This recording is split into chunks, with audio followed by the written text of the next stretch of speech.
అదేవిధంగా మహిళలకి పెద్దపీట వేస్తూ వారిని గౌరవిస్తూ వస్తున్నటువంటి భారతీయ సాంప్రదాయం అన్నది.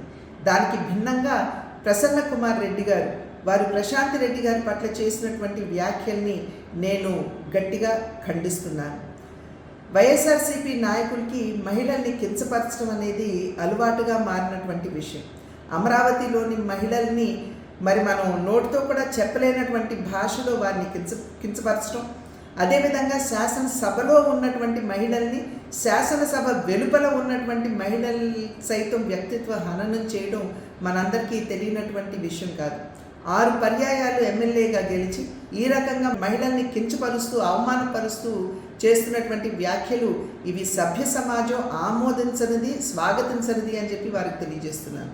అదేవిధంగా వారికి నేను చెప్పేటువంటి విషయం, ఏదైతే ప్రశాంత్ రెడ్డి గారి పట్ల వారు చేసినటువంటి వ్యాఖ్యలు ఉన్నాయో వాటిని ఒక్కసారి వారి తల్లి గారికి వారి భార్య గారికి చూపమని చెప్పి నేను చేసినటువంటి అభ్యర్థన. వారు కనుక దాన్ని ఆమోదించినట్లయితే, వారి ప్రసన్న కుమార్ రెడ్డి గారి భాషను కనుక ఆమోదించినట్లయితే ఇప్పుడు నేను చేసేటువంటి డిమాండ్ని వెనక్కి తీసుకుంటానని చెప్పి నేను తెలియజేస్తున్నాను.